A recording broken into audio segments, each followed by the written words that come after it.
Saudara kaum muslimin rahimakumullah, harta adalah amanat dan akan kita pertanggungjawabkan. Allah melebihkan rizki sebagian kita dari yang lain agar kita saling tolong menolong, bantu membantu. Nabi janjikan, siapa yang meringankan beban saudaranya muslim di dunia, Allah akan meringankan bebannya di akhirat nanti. Sebuah jaminan dari baginda Nabi. Si orang yang kita bantu barangkali tidak bisa membalas, Allah yang akan membalas lewat jalan lain yang tidak pernah kita sangka-sangka.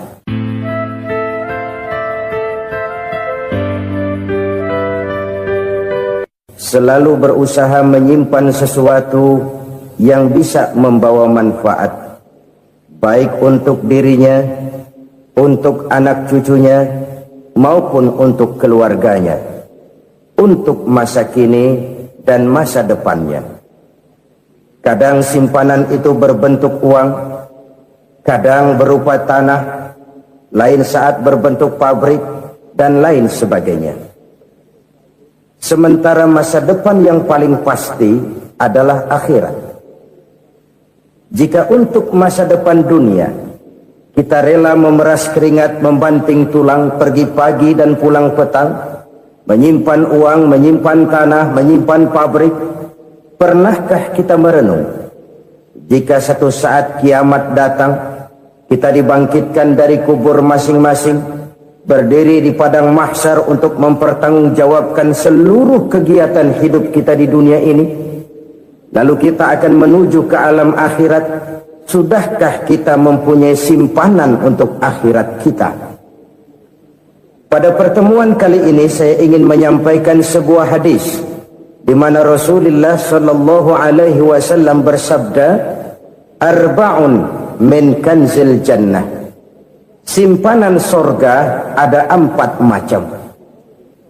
Yang pertama, ikhfa'us sadaqah, menyembunyikan sedekah. Saudara-saudara kaum muslimin, sebagaimana yang kita maklum bahwa Allah subhanahu wa ta'ala melebihkan sebagian rezeki dari kita terhadap yang lain. Ada yang kaya, ada yang setengah kaya, ada yang miskin, ada yang setengah miskin, dan selanjutnya. Ada yang gajinya kecil tapi penghasilannya gede. Ada yang penghasilannya gede tapi nggak punya gaji. Ada juga yang memang gajinya gede dan penghasilannya gede. Kelebihan rezeki merupakan sunnatullah dan tidak harus membuat kita merasa lebih dari yang lain. Bahkan sebaliknya, kelebihan itu harus membuat kita ringan tangan untuk menolong mereka yang memang memerlukan pertolongan. Kalau saudara diberikan ilmu, maka pertanyaan akhirat cuma satu, ilmumu kau amalkan untuk apa? Kalau saudara diberikan umur yang panjang, pengadilan akhirat juga bertanya satu, umurmu kau habiskan di mana? Tapi kalau saudara diberikan harta, pengadilan akhirat akan bertanya dua, hartamu kau dapat dari mana, kau belanjakan kemana? Dari mananya ditanya dan kemananya juga ditanya. Oleh karena kita akan dimintakan pertanggungan jawab, maka amanah yang bernama harta ini harus kita gunakan dengan sebaik-baiknya. Ada penggunaan yang merupakan kewajiban, itu zakat namanya. Ada penggunaan yang sewaktu-waktu, itu infak namanya. Ada yang lebih sewaktu-waktu lagi, dan itu sedekah namanya. Zakat dia terikat oleh haul dan nisab, oleh putaran batas waktu dan ukuran dari harta itu sendiri. Sedangkan infak terikat oleh situasi dan kondisi perekonomian seseorang. Sedangkan sedekah tidak terikat dengan apapun. Dalam kondisi seperti apapun kita bisa melakukan sedekah dengan yang terkecil sekalipun. Sampai-sampai Rasulullah sallallahu alaihi wasallam mengajarkan, la tahqiranna minal ma'rufi syai'an walau an talqa akhaka biwajhin talik. Atau ada hadis, tabassumuka fi wajhi akhika laka shadaqah. Senyumanmu kepada temanmu adalah sedekah. Jadi untuk melakukan sedekah tidak harus dalam berbentuk uang. Dengan ilmu kita bisa sedekah, dengan tenaga kita bisa bersedekah, dengan pikiran kita bisa bersedekah, bahkan senyum kepada teman itu pun sedekah. Jadi kalau sedekah dengan uang memang belum punya uang, nyengir aja banyakin. Itu asal pada tempatnya, jangan lalu ketemu tiang listrik cengengesan. Tentu tidak pada tempatnya dan tidak wajar. Nah, sedekah yang paling dicintai Allah adalah sedekah yang disembunyikan. Artinya jauh dari sifat riya. Kan kadang-kadang ada orang sedekah itu disebutkan namanya. Apa tidak bagus? Kalau memang niatnya ikhlas, ya bagus-bagus saja. Untuk memberikan sugesti kepada yang lain. Si Fulan bin Fulan nyumbang sekian, diumumkan. Boleh kalau niatnya untuk memberikan rangsangan kepada yang lain supaya dia menyumbang lebih besar dari orang tadi. Tapi kalau itu mendatangkan riya, maka sedekah yang paling dicintai Allah adalah sedekah yang disembunyikan. Tangan kiri saja tidak tahu apa yang diberikan oleh tangan kanan. Sedekah yang dilakukan dengan ikhlas akan merupakan perbendaharaan surga, tersembunyi dari pandangan orang lain, tidak seorang pun tahu. Karena memang sikap yang baik adalah melupakan kebaikan dan mengingat kesalahan. Itu salah satu ciri orang bahagia. Orang yang selalu mengingat kesalahannya dan berusaha melupakan segala kebaikannya. Kalau dia akan berada kebaikan, dia tidak bisa ikut, dia merasa rugi karena dia merasa belum pernah berbuat baik. Tapi kalau akan melakukan kesalahan baru, dia ingat kesalahan yang sudah-sudah, sehingga terhalang baginya untuk melakukan satu kesalahan baru. Demikianlah saudara-saudara, bahwa Allah melebihkan rizki sebagian kita dari yang lain, agar terjadi tolong-menolong dalam kehidupan ini. Jadi kesenjangan yang nature, kesenjangan yang alami, itu sunnatullah. Ada yang kaya, ada yang miskin, ada yang kelas menengah. Nah, kenapa lalu sekarang kita berusaha mengentaskan kemiskinan? Oleh karena adanya kesenjangan struktural.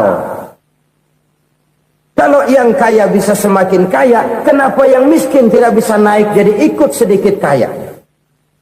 Sebab pada dasarnya Islam adalah agama yang sejak turunnya sudah berupaya memerangi kemiskinan. Bahkan dikatakan kemiskinan itu mendekatkan kepada kekufuran. Orang kalau miskin udah dekat banget sama kafir. Gampang menjadi kafir. Berapa banyak saudara-saudara kita yang oleh karena soal perut, oleh karena soal materi, terpaksa meninggalkan dan menanggalkan akidahnya. Menjual petunjuk yang diberikan Allah dengan kesenangan dunia yang cuma sebentar ini. Na'udzubillah, summa na'udzubillah. Jadi makin kita sembunyikan satu sedekah, semakin banyak perbendaharaan kita di surga. Sedekah yang paling dicintai Allah adalah sedekah yang disembunyikan. Malahan ada seorang sufi, dia punya kebiasaan kalau pergi sholat Jumat dia bawa uang, itu uang dia taruh di bawah tikar masjid. Dia niat sedekah kepada siapa saja yang nemuin itu duit. Maksudnya apa? Supaya yang nemuin nggak tahu siapa yang punya duit. Demikian dia saking ingin menyembunyikan sedekahnya. Karena sifat riya itu bisa memakan amal kita sendiri. Riya itu termasuk menyebut-nyebut kebaikan kita. Orang yang suka nepuk dada, sedikit-sedikit ngitungnya kalau nggak gua. Tuh kalau nggak gua tuh. Tuh yang belah situ, kalau nggak gua, kalau nggak gua. Iya, kalau nggak lu kenapa emang? Orang yang suka menepuk jasa, tuh biasanya memang begitu, saudara-saudara.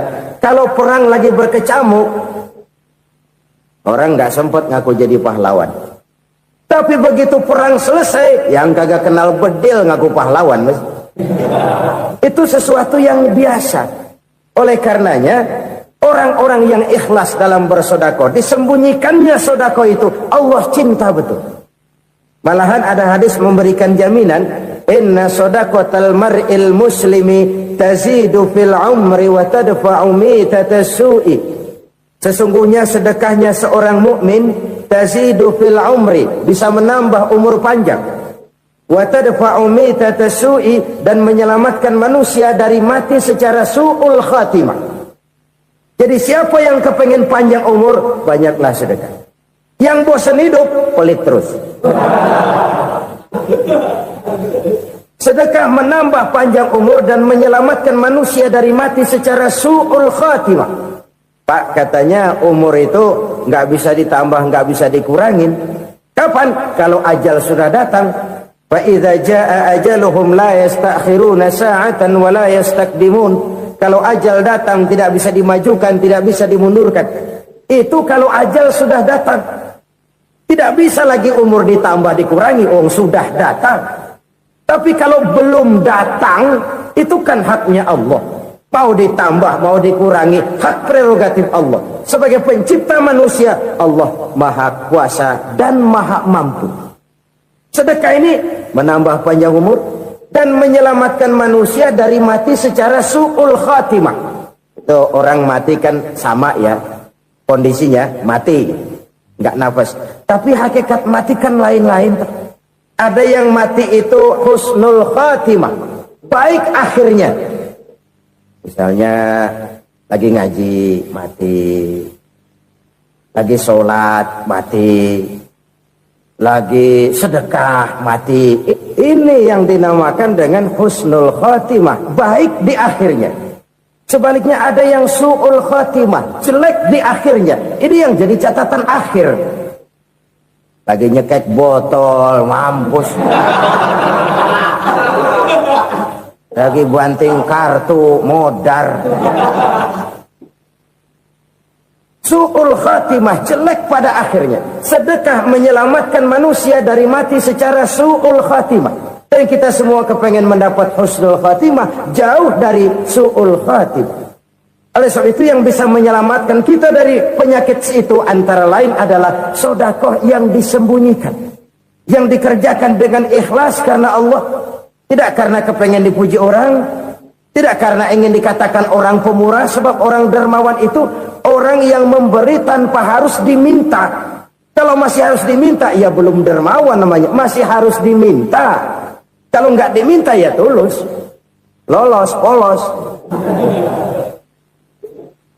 Saudara-saudara kaum muslimin rahimakumullah, harta adalah amanat dan akan kita pertanggungjawabkan. Allah melebihkan rizki sebagian kita dari yang lain agar kita saling tolong menolong, bantu membantu. Nabi janjikan, siapa yang meringankan beban saudaranya muslim di dunia, Allah akan meringankan bebannya di akhirat nanti. Sebuah jaminan dari baginda Nabi. Si orang yang kita bantu barangkali tidak bisa membalas, Allah yang akan membalas lewat jalan lain yang tidak pernah kita sangka-sangka.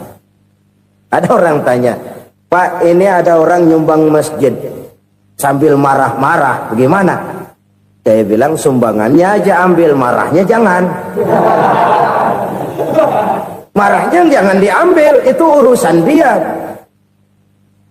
Saudara-saudara kaum muslimin rahimakumullah, umat Islam ini kan umat yang punya potensi besar.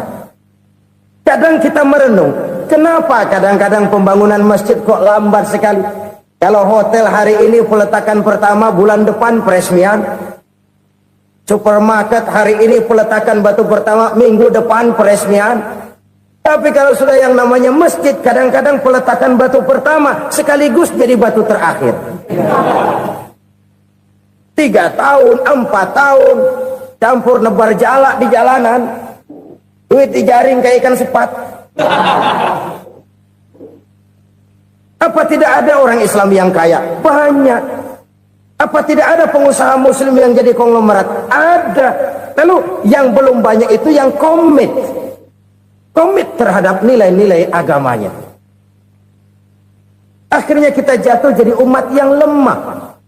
Belum ada pengusaha konglomerat muslim buka pabrik supermi cap bedug misalnya umpamanya atau pabrik kecap cap sorban supaya identitas keislamannya sedikit kelihatan.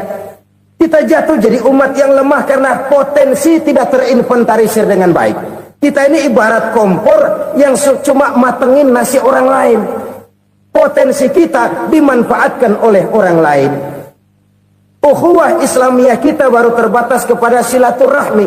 Ukhuwah di bidang ekonomi kita lemah, ukhuwah di bidang kebudayaan kita lemah, apalagi ukhuwah di bidang politik kita lebih rapuh lagi. Padahal ukhuwah itu adalah totalitas kehidupan manusia, menyangkut ipolek sosbud, memerlukan nilai-nilai ukhuwah. Jadi oleh karena itu mari kita menyadari di dalam harta kita, walaupun kita yang cari pergi pagi pulang sore peras keringat banting tulang, di sana ada harta anak yatim, di sana ada hak masjid, di sana ada hak pesantren, di sana ada hak jihad. Berbahagialah seseorang apabila dia oleh Allah dijadikan keran. Keran itu menyimpan air, tapi tidak untuk dirinya, tapi disalurkannya kepada mereka yang memang memerlukannya. Saudara-saudara kaum muslimin rahimakumullah, ini yang pertama. Jadi perbendaharaan surga adalah menyembunyikan sedekah. Orang lain nggak tahu, kita pun nggak pernah ngitung-ngitung. Kita anggap lewat begitu saja, padahal itu deposit akhirat. Satu. Yang kedua, perbendaharaan surga itu apa? Wa kitmanul musibah, menyembunyikan kesulitan. Kadang orang takut menghadapi kesulitan, tapi makin kita merenung, hidup ini kan sebenarnya urusan. Takut sama urusan ya jangan hidup. Tandanya orang hidup itu kalau punya urusan. Urusan melupakan problem, problem sering menimbulkan kesulitan. Kesulitan bukan untuk ditakuti, tapi untuk diatasi dan dicarikan jalan keluarnya. Siapa sih orangnya yang nggak pernah sulit-sulit? Makin tinggi status sosialnya, makin gede urusannya. Makin tinggi kualitas imannya, makin berat tingkat kesulitannya. Cuma memang yang namanya enak itu seperti pelangi. Biang lala itu nggak pernah di atas kepala kita, di atas kepala orang melulu. Lo sih enak lo, kata kita. Dia juga bilang yang enak kan lo. Pelangi itu nggak pernah di atas kepala kita. Kata tukang beca, aduh enak ya naik Mercy. Kata tukang beca, apa yang di dalam mobil Mercy? Aduh enak bener tukang beca, di jok ngeringkuk ngorok pulas bener. Saya kamar pakai AC sejuk, tempat tidur sutra empuk, alga spring bed, kulak kulik nggak bisa pulas kalau belum minum Valium, belum tidur. Enak bener tukang beca, di jok ngorok nggak tahu wetan kulon. Si tukang beca bilang yang di Mercy enak, yang di Mercy bilang tukang beca enak. Inilah enak, nggak pernah di atas kepala kita, di atas kepala orang lain melulu enak itu. Nah saudara-saudara, yang merupakan perbendaharaan surga itu orang yang bisa menyembunyikan kesulitan, baik pribadi ataupun rumah tangga. Nih terutama rumah tangga yang jadi soalnya. Kadang-kadang kita ini kalau senang, sebaliknya kalau senang kita diam, kalem aja, cuek. Banyak banget duit kita bawaan, diam aja udah. Malah ketemu orang takut. Tapi begitu susah, sekampung tahu. Padahal Nabi mengajarkan perbendaharaan surga itu menyembunyikan musibah, menyembunyikan kesulitan. Kalau enak, cerita sama orang-orang. Kalau nggak enak, rasain sendiri, tekan sendiri, atasin sendiri. Kita kan sebaliknya, tenang kita diam, asal lagi susah, paling tidak kita nyari teman buat cerita kesusahan. Siapa orangnya yang nggak pernah susah?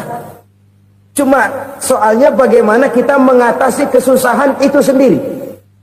Begitu juga misalnya kalau orang sudah berumah tangga, itu orang tuanya harus menjadi tempat dia cerita yang enak-enak saja. Yang nggak enak rasain berdua, selesaikan berdua, atasin berdua. Jangan dibalik. Asal senang diam, giliran susah aja. Maknya laporan. Terbalik. Bisa menjaga security informasi. Maka nama bayam keluar diam, malah seluitan. Enak amat lo makan daging ayam. Security informasi. Saudara-saudara kaum muslimin rahimakumullah, ujian yang terberat itu yang pernah diberikan kepada para nabi, para rasul, para aulia, para ulama, makin tinggi keimanan, makin berat bentuk kesulitan. Ayo saya kemukakan satu contoh saja. Ada seorang nabi yang kaya, nabi kaya, namanya Nabi Ayub. Iblis kalau orang begini kan keki, ibadahnya rajin, kaya. Nih yang kayak begini susah digodain. Kalau ibadahnya rajin, miskin, kali bisa disogok. Sini imannya mantap, ibadahnya rajin, kaya, nabi lagi. Oh, tapi namanya iblis, nggak kurang akal. Laporan, Tuhan, kenapa Les? Ya ini bahasa saya, bahasa Qurannya sih nggak gitu. Itu hambamu yang namanya Ayub, dia rajin ibadah cuma karena dikasih kaya aja. Coba kasih miskin dia, berhenti dia sembahyang. Ah, kamu bisa aja. Saya tahu Ayub itu hambaku yang ikhlas. Saya buktiin Tuhan, silahkan. Dibuktiin lah, iblis turun ke alamin. Yang mula-mula dia lakukan, dia rusak sawah ladang Nabi Ayub. Dia binasakan binatang ternak Nabi Ayub. Sehingga dalam waktu singkat, jatuhlah Nabi Ayub dari orang paling kaya, jadi orang paling miskin. Beliau masih ibadah di mihrab dalam masjid. Datang iblis. Saudara Ayub, ya. Lagi ngapain? Ibadah. Nyembah Allah, nyembah Allah. Oh, percuma. Kenapa? Tuhan yang ente sembah nih, dia udah bikin miskin ente. Sawah ladang ente hancur lebur, binatang ternak binasa. Sekarang ente jadi orang paling miskin. Ngapain nyembah Tuhan kayak begitu? Tekor. Udah berhenti dah ibadah, berhenti ibadah. Ini iblis sama Tuhan laporannya lain, yang dikerjakan kepada Nabi Ayub juga lain. Benar begitu iblis, kata Nabi Ayub. Iya, sawah ladang saya habis, buras. Binatang ternak saya binasa, binasa. Saya miskin, bangpak. Apa jawab Nabi Ayub? Bukan innalillahi, ya ini hebat. Alhamdulillahillazi a'tani wa akhza minni. Segala puji bagi Allah yang telah memberikan harta kepada saya dan sekarang mengambilnya lagi. Alhamdulillah. Allah yang ngasih, Allah yang ambil. Itu mah urusan Allah. Iblis cuman ibadah jalan terus, sujud lagi Nabi Ayub. Iblis seleher gondok banget. Dasar Nabi nggak mempandai apa-apain. Miskin malah alhamdulillah. Allah yang ngasih, Allah yang ambil. Jadi kalau kita tidak komit, kita tidak terikat kepada kaya, miskin, senang, susah, apa yang bisa bikin kita susah? Jadikan kekayaan, kemiskinan, jadikan senang, susah sebagai anak buah yang bisa kita atur. Jangan kekayaan ngatur kita, jangan kemiskinan ngatur kita. Kita yang harus mengatur mereka. Senang, susah, kaya, miskin, bahagia, sengsara, jadikan itu anak buah yang bisa kita atur. Kalau sekarang kita kaya, lain saat boleh jadi kita miskin, semiskin-miskinnya. Allah yang ngasih, Allah yang ambil. Tenaga mana yang bisa menghalangi? Ibadah jalan terus. Iblis makin gondok. Dasar Nabi loh. Akhirnya apa? Nabi Ayub dikerjain, diberikan penyakit. Demikian fatal penyakitnya. Bayangin, udah miskin sakit. Masya Allah. Miskin sakit. Sakitnya nggak lama, kira-kira 16 tahun. Istrinya 3, 2 mental minta ceraiin. Ngerawatin laki bengek begini. Senang belum tentu, susah udah pasti nih. Cerai aja, cerai dah. Cerai. Tinggal satu Siti Rahmah yang setia menemani beliau.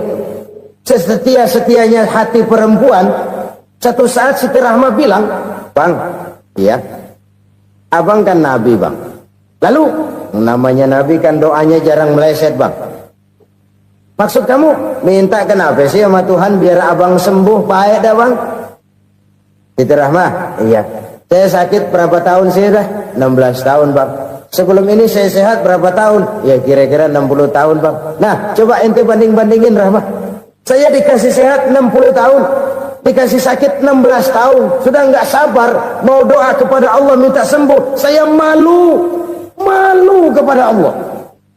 Diuji dengan yang luar biasa seperti ini, tidak mengganggu stabilitas kehambaannya. Dia tetap menghamba kepada Allah Subhanahu wa ta'ala.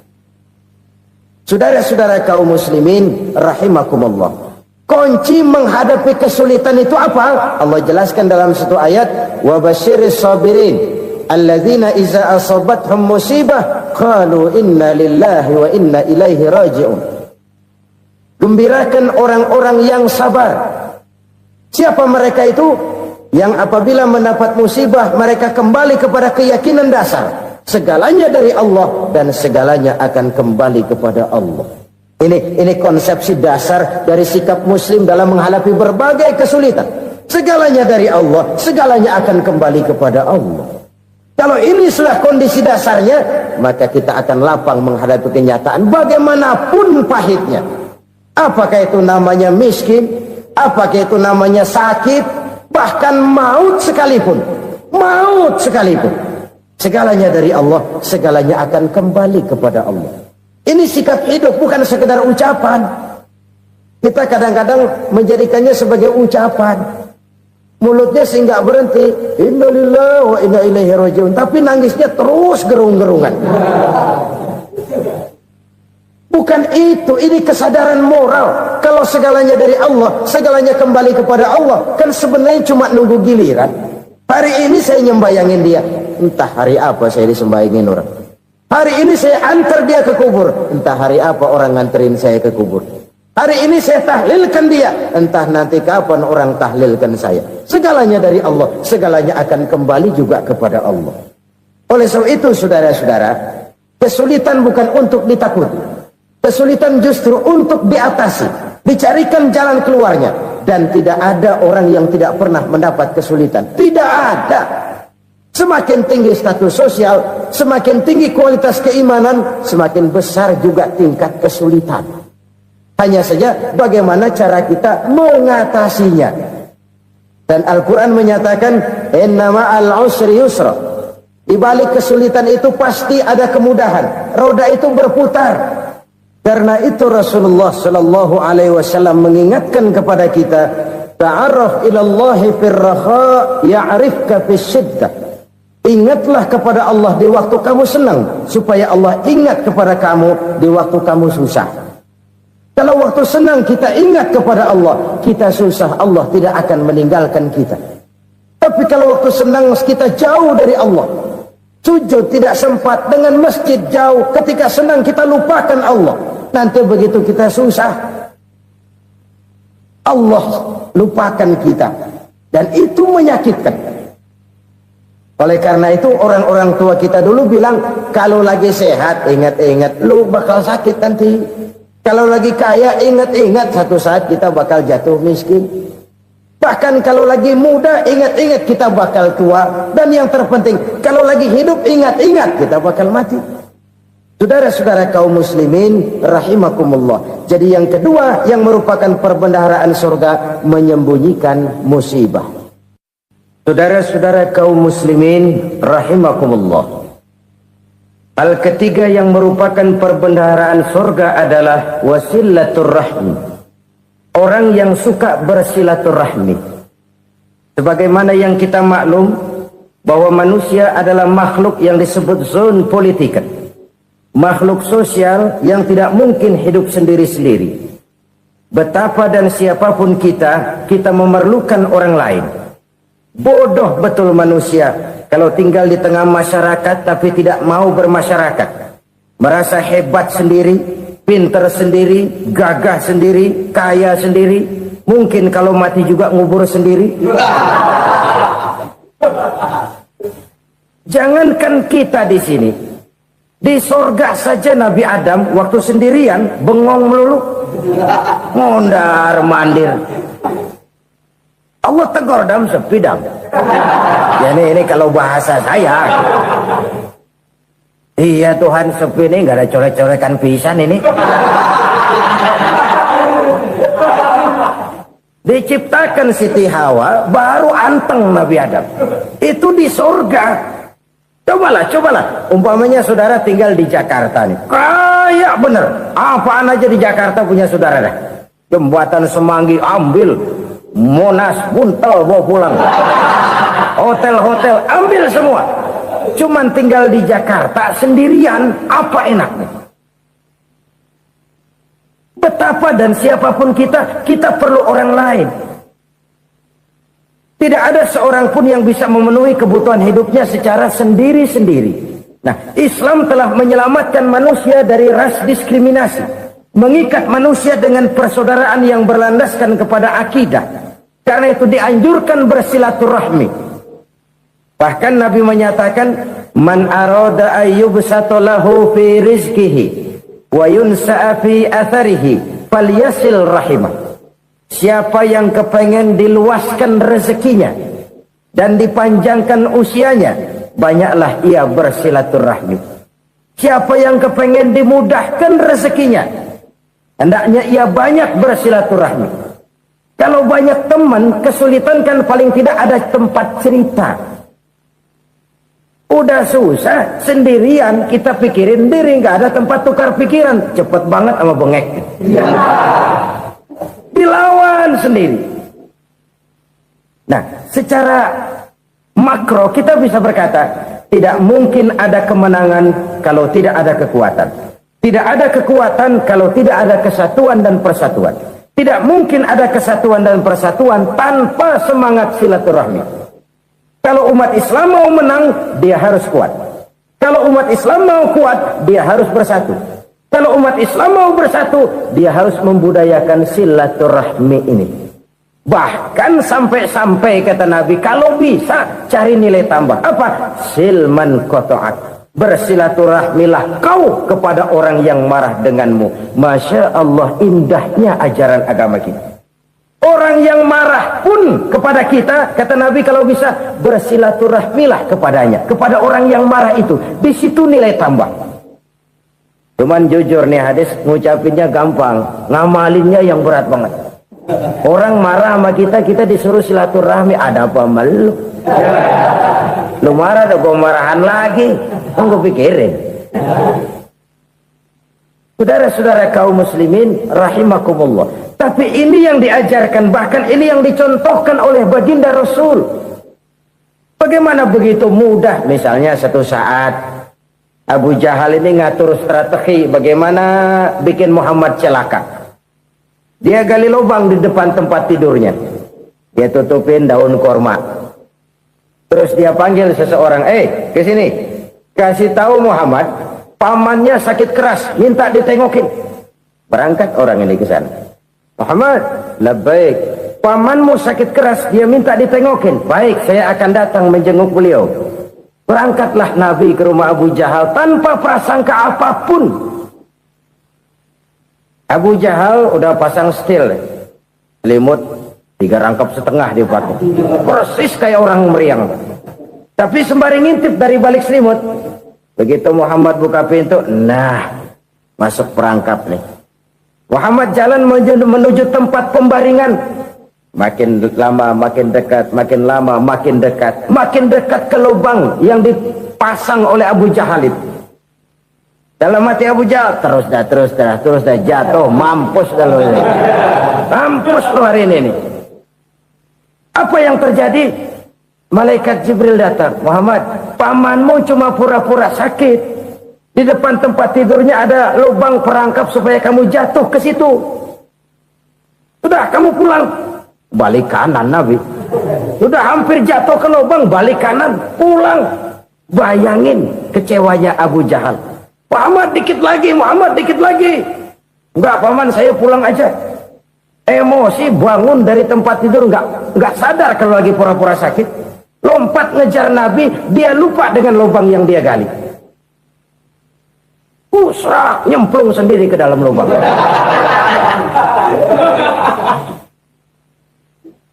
Nabi terus berlalu. Ini terjadi keanehan. Jatuh ke lubang yang dia gali itu sebenarnya nggak terlalu dalam ya, antara 3-4 meteran lah. Tolong, saya jatuh ke lubang ini. Datanglah pelayan-pelayannya itu. Angkat saya dari sini. Oh, yang ngulurin tambang. Satu gulung belum juga nyampe itu tambah. Kurang beli lagi ke warung. Sambung ulur lagi enggak juga bisa sampai. Wah ini kerjaan Muhammad ini. Tolong siapa salah seorang kamu ke rumah Muhammad, kasih tahu encangnya kecebur.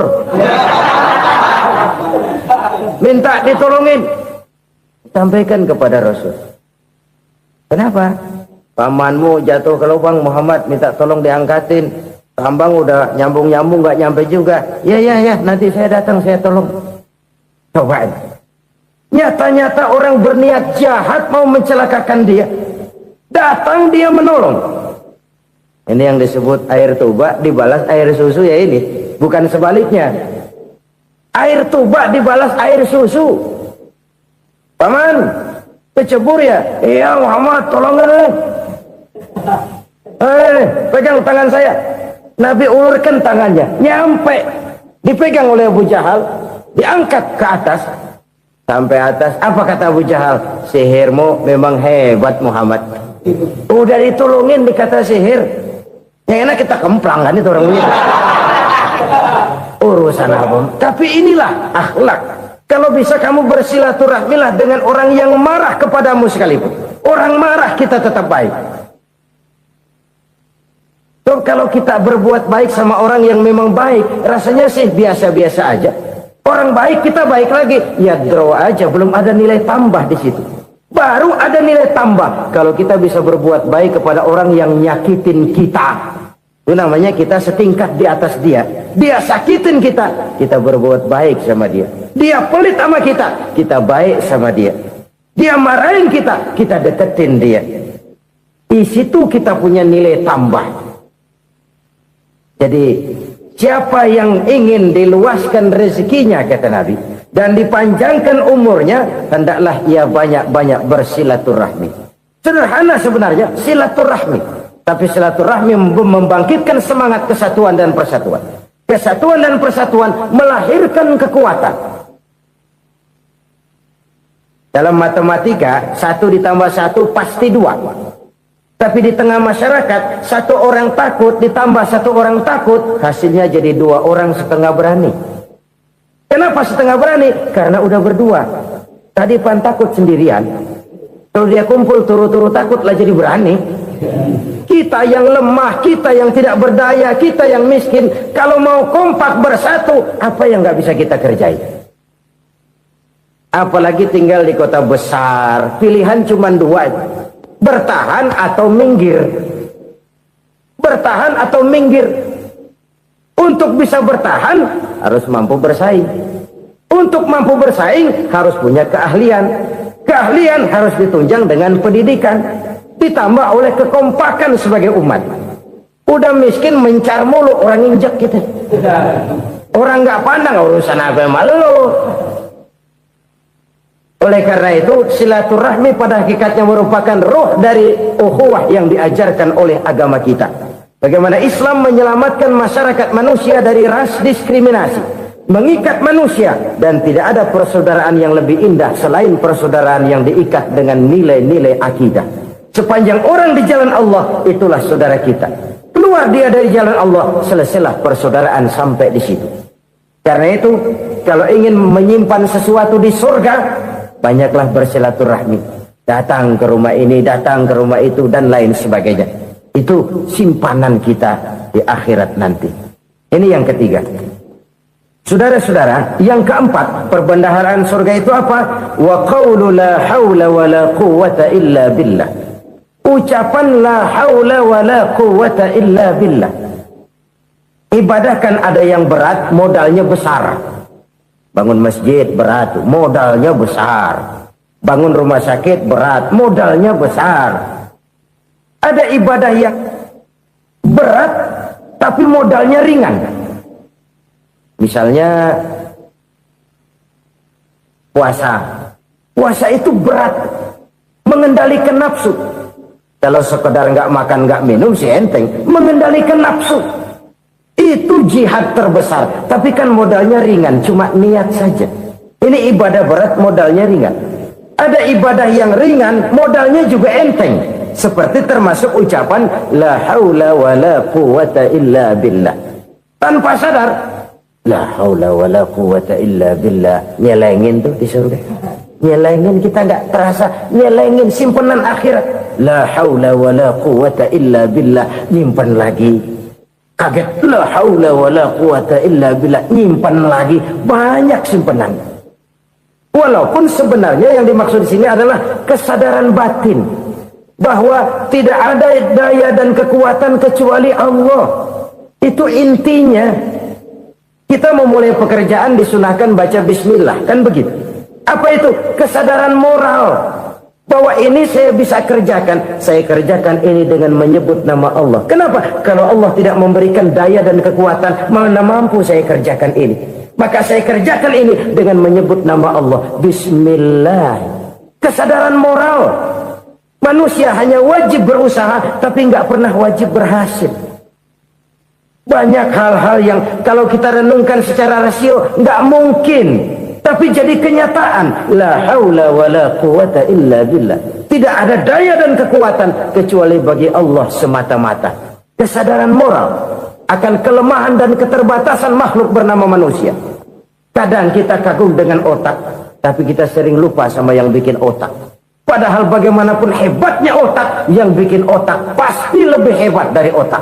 Nggak percaya, silahkan otak-otakan. Inilah kecenderungan. Kita kagum dengan pesawat-pesawat mutakhir, bukan main besi gede banget terbang itu. Alangkah hebatnya. Lalu apa yang bikin otak tidak lebih hebat dari itu semua? Kita puji laut, apa yang bikin laut tidak lebih hebat dari laut itu? La haula wala quwata illa billah. Tidak ada daya dan kekuatan kecuali Allah. Apa yang bisa kita lakukan kalau tidak karena daya dan kemampuan yang diberikan oleh Allah kepada kita? Lahirlah sikap tawadu, rendah hati, tidak melonjak menjadi angkuh dan sombong, sadar akan kelemahan dan keterbatasan diri. Sebagai makhluk yang diciptakan oleh Allah Subhanahu wa ta'ala. Jadi satu sisi ini ucapan yang berpahala, la haula, jadi wiridan. Pada sisi lain ini kesadaran moral, sikap mental, kesadaran batin bahwa yang punya daya dan kekuatan itu cuma Allah. Kita nggak pantas untuk sombong, sebab sombong itu pakaiannya Allah. Kita nggak sedang pakai pakaian Allah, kegedean. Dan makin kita renungi, makin terbentur. Apa sih yang bisa kita sombongin? Kita mau sombong apa? Kaya? Pintar? Itu kan semua relatif. Di atas langit masih ada langit lagi. Jadi oleh karenanya, marilah kita menyadari. Manusia hanya wajib berusaha, tapi tidak pernah wajib berhasil. Yang berusaha saja tidak wajib berhasil, apalagi yang tidak berusaha. Islam bukan agama orang pemalas yang selesai sholat lalu enggelohom, enggelenggem ayem-ayem. Tapi Islam bukan agama orang sombong yang setelah berusaha lalu tidak memerlukan Allah. Kita bisa saja bikin proyeksi, tahun sekian kita bakal panen besar menurut perhitungan otak. Tapi ada kejadian lain. Apa? Tikus ngambek. Habis itu dimakanin tikus, panen gagal. Proyeksi rasional gagal oleh tikus-tikus yang ngambek itu. Bisa saja terjadi. Tahun depan kita panen besar, urung. Kenapa? Musim panas panjang. Dan sekarang ini koran-koran bikin berita musim mengalami penyelewengan. Bukan cuma manusia yang nyeleweng sekarang. Musim pakai nyeleweng. Mestinya kan musim hujan udah selesai, masih hujan-hujan juga. Musim. Nah sekarang kita boleh bikin proyeksi, kita bakal panen besar. Tahu-tahu musim panas panjang, sawah retak, air kering. Cari teknokrat yang paling botak, suruh pendekin tuh musim panas. La haula wa la quwata illa billah. Inilah kesadaran moral. Saudara, saya teringat satu saat ada seorang konglomerat. Umurnya ya kira-kira 70-an. Satu saat dia ditanya oleh wartawan, "Pak, umur Bapak berapa sih?" "Ya paling 10 tahun. 10 tahun. 10 tahun. Anak bapak berapa orang? Satu saja. Satu. Harta bapak berapa? Ya paling-paling bangsa 7 juta kali. 7 juta? Iya. Pak, kenapa bapak bohongi saya? Bapak punya buku biografi. Koran-koran, majalah-majalah banyak memuat cerita riwayat hidup bapak. Saya tahu umur bapak 70. Kenapa bilang cuma 7 tahun? Saya tahu anak bapak 8. Kenapa cuma bilang 1? Saya tahu harta bapak miliaran, mungkin triliunan. Pabrik di mana-mana, bank di mana-mana. Kenapa bilang uang bapak cuma 7 juta? Nah, kata si konglomerat tadi, kamu benar nak, kamu benar. Umur saya kalau jumlahnya memang 70 nak. Cuman ingat-ingat saya, baru 7 tahun terakhir ini saya sujud. Baru 7 tahun terakhir ini saya berusaha dekat dengan Allah. Saya laksanakan perintahnya, saya jauhi larangannya. 7 tahun inilah rasanya yang ada nilainya di hadapan Allah. Yang 63 tahun matong, kelabu, kelem umur gue. Habis untuk maksiat, untuk munkarat. Maka ketika ditanya tadi, umur saya 7 tahun itu. Oh begitu Pak. Oh iya. Lalu anak Pak. Anak bapak kan 8. Kenapa bilang cuma 1? Nah, kalau jumlah hitungannya memang anak saya 8. Tapi dari 8 orang ini rasanya cuma 1 nih. Yang bakal jadi buah hati, belahan jantung. Pelanjut cerita, penerus sejarah. Bakal jadi anak soleh yang akan mendoakan saya. Cuma 1 rasanya anak saya ini yang bakal jadi buah hati saya. Besar-besaran saya. Yang akan mendoakan di kubur saya. Yang akan mendoakan di akhirat saya. Yang 7 orang mana? Masya Allah, yang atu tenggeng, yang atu nyekek botol mulu, yang atu nggak karu-karuan. Makanya saya bilang 1 anak saya yang akan bisa mendoakan saya. Oh begitu Pak. Iya. Nah harta Pak, harta bapak kan triliunan. Pabrik bapak di mana-mana. Uang bapak hampir di tiap bank-bank besar. Kenapa bilang cuma 7 juta? Betul kau nak. Harta saya kalau jumlahnya memang miliaran, triliunan mungkin. Tapi yang saya ingat baru 7 juta tuh yang saya belanjakan di jalan Allah. Saya nyumbang masjid, saya santuni yatim piatu, saya bantu pembangunan pesantren, saya bantu pembangunan rumah sakit Islam. Itu yang akan saya bawa pulang ke akhirat, yang 7 juta itu. Yang triliunan itu nanti akan diperebutkan oleh anak-anak saya sebagai waris saya. Jadi harta saya 7 juta itu yang bakal nemenin saya di akhirat. Yang akan saya bawa pulang jadi teman saya. Saudara-saudara kaum muslimin, jangan-jangan orang tua itu adalah kita-kita ini. Jangan-jangan kita-kita ini adalah orang tua itu. Jangan-jangan itu potret dari diri kita masing-masing. Dari sekian umur yang diberikan Allah, berapa tahun yang ada nilainya di hadapan Allah? Dari sekian anak-anak yang merupakan amanah, berapa yang akan mendoakan kita sebagai orang tuanya menjadi anak soleh? Dari sekian banyak harta yang diberikan Allah, berapa yang akan kita bawa pulang menghadapnya nanti, yang kita belanjakan di jalan Allah? Ini sebuah potret kehidupan. Karena itu kita kembali kepada la haula wa la quwwata illa billah. Kita wajib berusaha, kita wajib berikhtiar. Selebihnya, segala daya dan kekuatan hanya milik Allah saja semata-mata.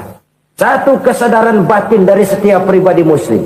Setelah ia berusaha dan berikhtiar, ia menyerahkannya kepada Allah Subhanahu wa ta'ala. Jadi, satu sisi ini merupakan wiridan ucapan yang mengandung pahala. Pada sisi lain, ini merupakan sikap batin dari seorang muslim di dalam ia menghadapi realitas kehidupan ini. Saudara-saudara kaum muslimin rahimakumullah. Kalau ini kita jadikan satu basis kehidupan, maka ini akan menyelamatkan manusia dari kemungkinan tergelincir menjadi orang yang lupa diri dan lupa darat. Sebab itu Imamul Ghazali berpesan, jadidis safinah fa innal bahra amiq wa khuziz zad fa inna safara ba'id wa khaffifil hamla fa innal hamla sadid. Perbarui selalu kapalmu karena lautan sangat dalam. Bawa bekal yang banyak karena perjalanan ini sangat jauh. Ringankan beban karena kebanyakan beban akan menyakitkan. Alangkah indah kalimat ini, alangkah dalam makna yang terkandung di sana. Perbarui selalu kapalmu karena lautan sangat dalam. Apa artinya ini? Jaga mentalmu baik-baik. Pelihara imanmu baik-baik karena hidup penuh cobaan seperti lautan. Kita kalau berlayar di lautan kan kadang-kadang tenang, angin bertiup sepoi-sepoi basah. Jika malam datang, bintang gemintang bertabur menghias cakrawala. Rembulan memantulkan sinarnya dengan indah. Dalam keadaan begitu berlayar enak. Tapi lain saat ombak menggunung, halilintar menyambar, angin topan bertiup. Berapa banyak sudah saudara-saudara kita yang tenggelam di lautan dunia tanpa sadar bahwa dia belum sampai kepada pantai yang akan dituju. Berapa banyak sudah saudara-saudara kita yang tenggelam di lautan dunia ini tanpa sempat bangkit lagi. Dia menyangka sudah sampai kepada tujuannya. Hati-hati kapal jangan sampai bocor karena lautan sangat dalam. Iman ini jaga baik-baik karena hidup penuh dengan ujian. Wa khuzizat fa inna safar ba'id. Bawa bekal yang banyak karena perjalanan sangat jauh. Saudara mau ke Bandung, bawa duit. Saudara mau ke Surabaya, banyakan lagi duitnya. Saudara mau ke Mekah, gepokan, iketan tuh duit, nggak lembaran lagi. Makin jauh perjalanan, makin banyak bekal yang harus kita bawa. Kalau saudara dari Jakarta mau ke Surabaya, kagak bawa duit berangkat juga, itu sih bukan berani namanya, nekat. Sampai Surabaya belum tentu, sengsara di jalan udah pasti. Kenapa? Nggak bawa bekal berangkat. Sama juga kita nih, misalnya belum sempat sembahyang, mati. Waduh, berani banget orang. Belum punya bekal, mati. Sengsara di jalan. Atau bekal tidak cukup. Dari Jakarta, saudara mau ke Surabaya, bawa duit 500 perak. Paling jauh Cikampek nyampenya itu. Paling jauh itu.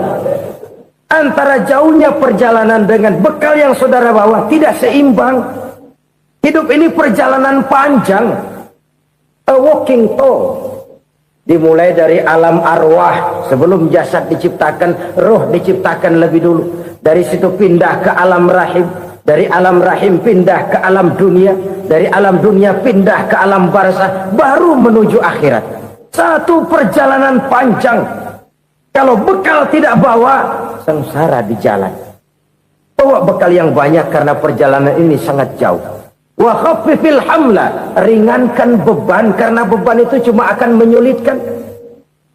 Kalau bekal itu sih keperluan, tapi beban nggak kita perluin, coba ngeberat-beratin. Apa ini beban? Dosa, kecurangan, kebatilan, kesoliman, ketidakadilan, kesewenang-wenangan. Itu akan jadi beban kita di akhirat. Alangkah celakanya, perjalanan panjang, bekal tidak bawa, beban kelewat banyak, alamat sengsara di jalan. Pahala tidak ada, dosa berlipat ganda. Na'udzubillah, summa na'udzubillah.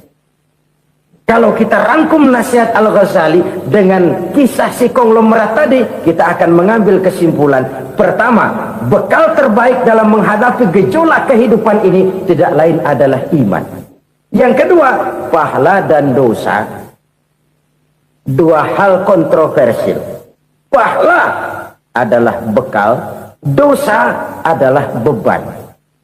Tapi kita sekarang kan tidak begitu terangsang kepada yang abstrak.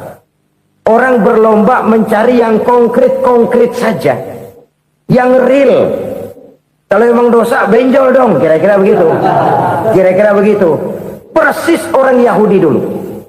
Orang Yahudi itu kan pernah minta kepada Nabi Musa, Ya Musa, lan nu'mina laka hatta narallaha jahrah. Musa, kami nggak bakal mau beriman kepada Allah kalau belum kami lihat Allah ada nongkrong di depan kami. Kalau memang Tuhan ada, taruh dong di depan kami. Mau yang konkret-konkret saja. Kalau memang dosa, benjol dong. Kalau memang pahala, berasa dong. Orang terangsang kepada yang real, yang konkret-konkret saja. Karena itu, untuk mengejar dosa, orang mau bayar. Tapi untuk mengejar pahala walaupun tidak bayar, orang segan. Ini yang dikatakan oleh Nabi, kamu mengharapkan ke surga tapi kamu berat melaksanakan sesuatu yang bisa membawa kamu ke surga. Kamu ingin jauh dari neraka tapi tiap saat kamu lakukan perbuatan-perbuatan yang justru menjerumuskan kamu ke neraka. Idda'aitum an-najata minan nar wa ramaitum fiha anfusakum. Kamu ingin selamat dari neraka tapi kamu lemparkan diri kamu ke neraka. Kamu ingin masuk surga tapi berat sekali kamu melakukan perbuatan-perbuatan yang bisa menyampaikan kamu di surga.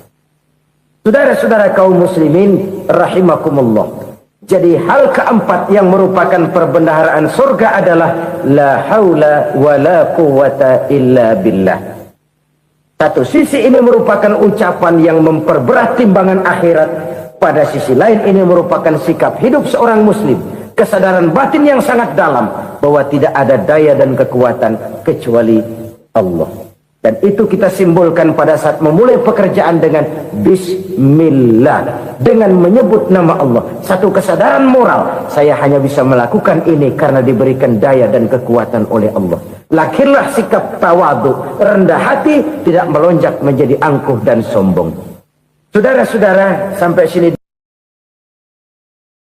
7 macam perkara yang merusak akidah dan keimanan, merusak amal perbuatan yang sudah kita kerjakan, merusak sendi-sendi kehidupan sosial, pendek kata merusak segala hal di dalam kehidupan kita.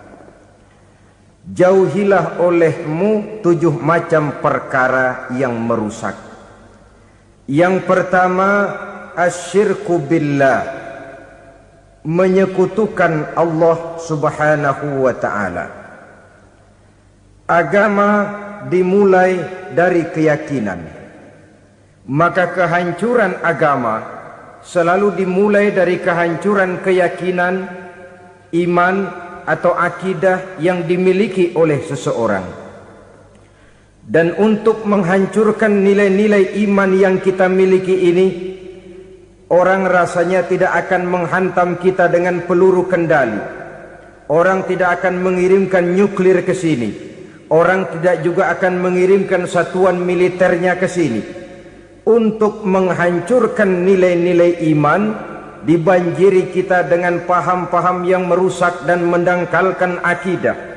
Baik ia bernama materialisme, baik ia bernama sekularisme, baik ia bernama banjirnya maksiat dan munkarat, baik ia bernama banjirnya peradaban dan kebudayaan yang menghancurkan moral daripada anak-anak kita, sedikit demi sedikit melenturkan dan melunturkan nilai-nilai keimanan kita, untuk kemudian pada waktunya nilai iman itu akan bertukar dan berganti menjadi nilai syirik kepada Allah subhanahu wa ta'ala. Atau pada sisi lain, menjadikan yang selain Allah sebagai tujuan akhir daripada kehidupan kita. Sedangkan kita sama-sama maklum bahwa di dalam pandangan agama Islam, dosa yang tidak berampun, dosa yang terbesar, termasuk dalam kategori bapak moyangnya dosa, tidak lain adalah syirik, yakni menyekutukan Allah subhanahu wa ta'ala. Pola penghancuran iman ini memang berstrategi. Ditawarkan kita kepada paham materialisme, paham kebendaan, di mana otak menempati urutan sebagai ranking pertama, Tuhan jatuh pada urutan kedua. Lalu menyusul kepada paham sekularisme, Allah dipisahkan dari seluruh kegiatan hidup ini, untuk pada gilirannya menjadikan yang selain Allah sebagai tujuan akhir daripada seluruh kegiatan hidup kita. Oleh karenanya, kewajiban menjaga nilai-nilai iman ini merupakan kewajiban yang mulia tetapi berat, tidak hanya untuk kita, tetapi juga bagaimana mewariskannya kepada anak-anak kita, generasi yang akan datang. Orang-orang tua bijaksana yang diceritakan di dalam Al-Quran Kalau sudah berpikir tentang anak-anaknya, pertanyaan yang paling mereka risaukan ialah, ma ta'buduna min ba'di? Anakku, kalau pada satu saat aku, ayahmu sudah tidak ada lagi di dunia ini, meninggalkan kamu semua, ma ta'buduna min ba'di? Apa yang akan kamu sembah, nak? Jikalau sekarang ayahmu masih mau ke masjid, masih mau melakukan rukuk dan sujud, masih beribadah menyembah Allah Subhanahu wa ta'ala, kalau orang tuamu sudah tidak ada, ma ta'buduna min ba'di? Masihkah engkau mau datang ke masjid? Masihkah engkau mau rukuk dan sujud? Masihkah engkau mau menyembah Allah Subhanahu wa ta'ala? Pertanyaan ini yang dipikirkan oleh Nabi Yakub kepada putra-putranya. Pertanyaan ini yang diteruskan oleh Nabi Ibrahim kepada anak-anaknya. Pertanyaan ini yang diwariskan oleh generasi ulama salafus saleh kepada para generasi berikutnya. Bagaimana kita generasi sekarang? Kita orang-orang tua sekarang bukan berfikir ma ta'buduna min ba'di, malah yang kita fikirkan ma ta'kuluna min ba'di. Kalau bapak tidak ada nanti kamu makan apa, nak? Perkara kamu nyembah apa, urusan nomor 18. Yang penting kamu nanti hidup bisa makan, nak. Maka kita sibuk mewariskan harta kepada anak-anak kita. Kita sibuk mewariskan kebun dan tanah kepada anak-anak kita. Kita sibuk mewariskan pabrik kepada anak-anak kita, sementara kita lupa mewariskan intan yang paling mahal, mewariskan mutiara yang paling berharga, yaitu nilai iman kepada Allah Subhanahu wa ta'ala. Alangkah baiknya apabila warisan harta, warisan tanah dan kebun, warisan rumah dan pabrik didasari lebih dahulu dengan mewariskan nilai iman kepada Allah Subhanahu wa ta'ala. Sebagai orang-orang tua, kita boleh bersedih kalau anak kita tidak mengerti komputer. Kita boleh bersedih kalau anak kita tidak mengerti matematika. Kita boleh bersedih kalau anak kita tidak mengerti bahasa Inggris. Tapi sewajarnya lebih bersedihlah kita orang tua jikalau mempunyai anak yang tidak kenal Allah sebagai Tuhannya, yang kemudian tidak mau rukuk dan sujud kepada Allah Tuhannya. Itulah kemalangan yang paling malang bila kita meninggalkan generasi yang tidak bertauhid kepada Allah Subhanahu wa ta'ala. Betapapun anak kita tidak ngerti komputer, saudara, paling-paling kerugiannya cuma kerugian dunia. Masuk dia ke alam barzakh, munkar nakir tidak akan sempat tanya kau belajar komputer apa tidak. Kumpul dia di padang mahsyar, malaikat juga tidak akan tanya matematikamu nilainya berapa. Yang ditanya, kau kenal Allah, kau rukuk dan sujud kepadanya, kau pernah datang ke masjid. Oleh karena itu sekali lagi, menjaga nilai iman tidak hanya untuk kita, tetapi juga mewariskannya kepada anak-anak kita, generasi yang akan datang. Sungguh kemalangan yang paling besar apabila kita meninggalkan anak-anak kita. Mereka kita tinggalkan lemah ekonominya, itu tidak baik. Mereka kita tinggalkan lemah otaknya, itu pun akan membuat mereka tertinggal oleh yang lain.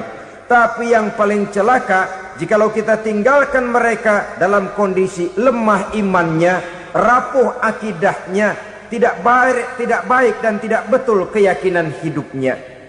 Oleh karena itu Nabi berpesan, jauhilah 7 perkara yang merusak. Yang pertama, syirik kepada Allah Subhanahu wa ta'ala. Menyekutukan Allah baik dalam ucapan, dalam keyakinan, ataupun dalam perbuatan. Ini perkara pertama yang termasuk 7 perusak besar di dalam kehidupan. Kalau sudah jatuh kita ke lembah syirik, bagaimanapun banyak kebaikan yang kita kerjakan, berjiwa sosial, bertangan pemurah, gemar menolong orang lain, kalau memang dasarnya syirik, maka seluruh kebaikan kita akan hancur, tidak akan ada nilainya dalam pandangan Allah Subhanahu wa ta'ala. Dalam pandangan manusia, mungkin kita dicatat sebagai orang sosial, gemar menolong orang lain, tidak berpangku tangan melihat orang yang mendapat kesulitan, tapi oleh karena dasarnya syirik, dasarnya tidak mentauhidkan Allah, maka seluruh nilai kebaikan yang kita kerjakan tidak akan ada nilainya dalam pandangan Allah Subhanahu wa ta'ala. Maka jagalah iman kita jangan sampai dihinggapi penyakit syirik yang bagaimana kecilnya sekalipun. Sekali lagi, baik syirik dalam bentuk ucapan, syirik dalam bentuk keyakinan, sampai kepada syirik dalam bentuk perbuatan, kita berhindar kepada sifat-sifat yang sedemikian itu. Karena apa? Dalam satu ayat Quran Allah Subhanahu wa ta'ala menjelaskan, innallaha la yaghfiru ayyushraka bih wa yaghfiru ma duna dzalika liman yasha. Allah tidak akan memberi ampun kepada orang-orang yang menyekutukannya, tapi Allah masih mau memberikan ampun kepada dosa-dosa yang selain itu bagi orang-orang yang dikehendakinya. Dosa selain syirik, apabila kita bertaubat, Allah masih mau mengampuni. Tapi kalau sudah jatuh ke tempat syirik, itu sudah dosa yang tidak berampun. Taubatnya tidak lain melepas syirik, kembali kepada tauhid, berkeyakinan bahwa hanya ada Allah Subhanahu wa ta'ala, Tuhan satu-satunya yang lam yalid walam yulad walam yakul lahu kufuwan ahad. Tidak beranak, tidak pula diperanakkan, dan tidak satupun yang dapat menyerupai Tuhan Allah Subhanahu wa ta'ala. Saudara-saudara kaum muslimin rahimakumullah, bahwa kita di zaman sekarang memang tidak menyembah berhala, ya. Bahwa kita tidak berterang-terangan mengatakan Tuhan lebih dari satu, memang. Bahwa kita tidak berkeyakinan Tuhan itu punya anak atau diperanakkan, tentu. Tapi dalam perbuatan dan i'tiqad, kita kadang-kadang jatuh tanpa kita sadari ke tempat yang bernama syirik ini. Oleh karenanya, di zaman di mana teknologi makin canggih, di mana kemajuan pembangunan makin menjangkau berbagai aspek kehidupan, diperlukan keseimbangan antara kemajuan fisik material dengan kemajuan mental spiritual.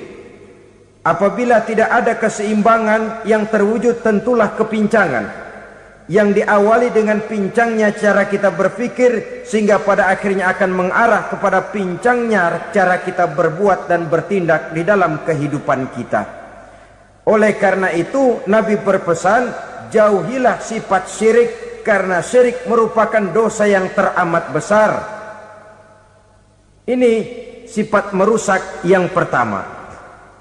Yang kedua, kata Nabi, wasihra, jauhilah sihir. Sihir ini juga termasuk perkara yang merusak kehidupan. Kita semua sama-sama maklum bahwa sihir sebenarnya bukan persoalan baru. Sejak sebelum datang Islam, sihir itu sudah ada. Di zaman Yunani kuno, sihir ada. Di zaman Mesir kuno, di zaman Cina kuno, dan yang lain-lain yang serba kuno, sihir itu sudah ada. Bahkan para nabi pun, para rasul yang diutus oleh Allah Subhanahu wa ta'ala, senantiasa berhadapan dengan ahli-ahli sihir untuk menguji kebenaran dari misi yang mereka bawa. Sihir adalah perbuatan di luar kebiasaan yang bisa dikerjakan oleh ahlinya dengan bantuan jin atau setan. Hukum mempelajari sihir adalah haram, mengamalkannya lebih haram lagi. Sebab itu saudara-saudara, sihir merupakan perbuatan merusak yang harus kita jauhi. Ciri-ciri daripada perbuatan sihir, pertama, ia mengandung tipuan, bayangan khayal. Di zaman Nabi Musa misalnya, orang melihat tambang-tambang itu seperti ular. Nabi Musa melayangkan tongkatnya menjadi ular-ular besar yang memakan ular-ular kecil ciptaan tukang-tukang sihir Fir'aun tadi. Lalu sihir bisa terjadi dengan bantuan jin kafir atau setan. Kemudian ciri yang ketiga,